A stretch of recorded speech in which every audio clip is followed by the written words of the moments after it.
The Civil War is over. 4 million people have been freed. The Union stands again. But America has to answer the hardest question yet. What does freedom really mean? From 1865 to 1877, the United States faced a massive national reboot, rebuilding, reuniting, and redefining citizenship. This is Unit 5, the Reconstruction Era. The rebirth of a nation. It's a story of hope and betrayal, progress and backlash, and how the promises of freedom nearly slipped away. Section 1. The Nation in Ruins.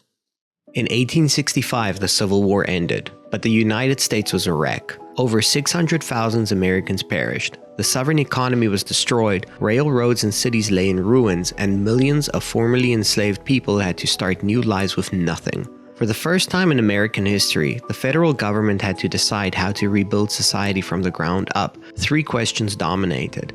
1. How to rebuild the South's economy and infrastructure. 2. How to reunite the Union and treat the former Confederate states. And 3. How to protect the rights of 4 million freed African Americans.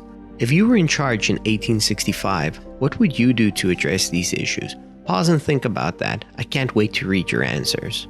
Section 2. Lincoln's Plan and the Early Challenges.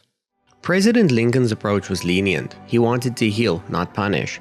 His 10% plan said a state could rejoin the Union once 10% of its voters pledged loyalty and accepted emancipation. Many Northerners, called radical Republicans, thought this was way too soft. They wanted civil rights protections and punishments for Confederate leaders. But before Lincoln could finalize his plan, he was assassinated in April of 1865 by John Wilkes Booth. That left President Andrew Johnson, a Southern Democrat and former slaveholder, in charge of Reconstruction. Uh-oh. See the problem coming? Let's see how this plays out. Section 3. Presidential Reconstruction. Johnson's plan went easy on the South. He pardoned former Confederates, let them vote and reclaim power, and allowed new state governments to form quickly. The results were a disaster. Southern states passed black codes, laws that restricted freedmen from owning property, serving on juries, or traveling freely. Basically, slavery in a prettier box. Planters forced freed people into unfair labor contracts called sharecropping, where farmers worked land for a share of the crop but ended up in massive debt. To counter this, Congress created the Freedmen's Bureau in 1865, one of the first federal aid agencies in U.S. history. It built schools, provided food, and helped families reunite. Over 3,000 schools were started, and future HBCUs like Howard and Fisk traced their roots there. But they didn't stop there. Let's see what else Congress did to put Johnson in his place. Section 4. Congressional Reconstruction.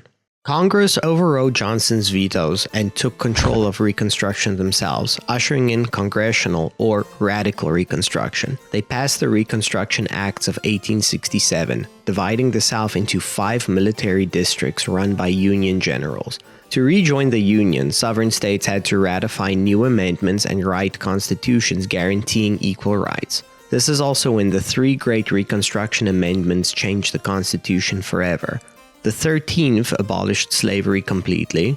The 14th granted citizenship and equal protection under the laws to anyone born in the US, and the 15th gave African American men the right to vote. This was revolutionary. By 1870, African Americans held over 600 political offices, including in Congress. Hiram Revels became the first black US senator from Mississippi. Meanwhile, President Johnson fought Congress at every turn. When he fired his Secretary of War, Congress impeached him in 1868. He narrowly survived removal from office by 1 vote. A reminder of how tense this period was. Now, if we think back to our previous units and how the US government was structured by the Founding Fathers, do you think this would have been possible if we didn't have checks and balances or a separation of powers?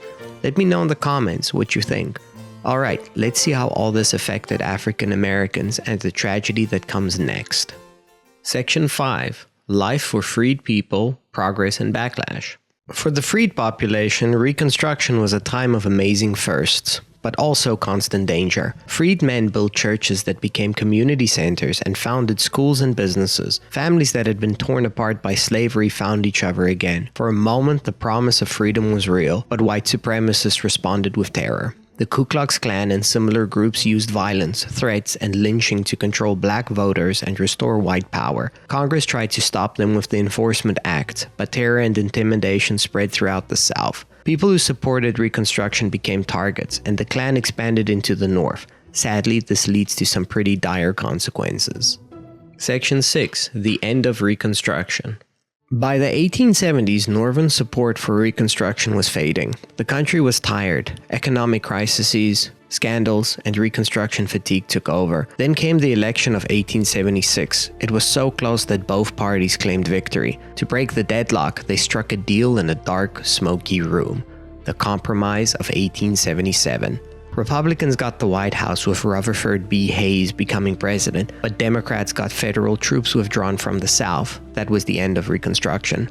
Once troops left, southern states quickly passed Jim Crow laws, enforcing racial segregation and voting restrictions like literacy tests and poll taxes. The fight for true equality was far from over. It just shifted into a new battlefield. Section 7. The Legacy of Reconstruction. Reconstruction was both a success and a failure. It ended slavery and rewrote the Constitution to include equal rights, but most of those rights were denied for nearly a century after. Still, the foundation laid by those amendments would power future movements, like the Civil Rights Movement in the 1960s, all reaching back to Reconstruction's unfinished business. Here's the big takeaway. Freedom is never a one-time achievement. It's something each generation has to define, defend, and expand. Section 8. Why Reconstruction Still Matters. When you hear debates about voting rights, racial justice, or economic inequality, you're hearing the echo of Reconstruction. It was America's first great experiment in rebuilding democracy, a test we're still taking. Thanks for watching, everyone. Next up, Unit 6, The Gilded Age and Progressive Era, where industrial wealth and social reform collide.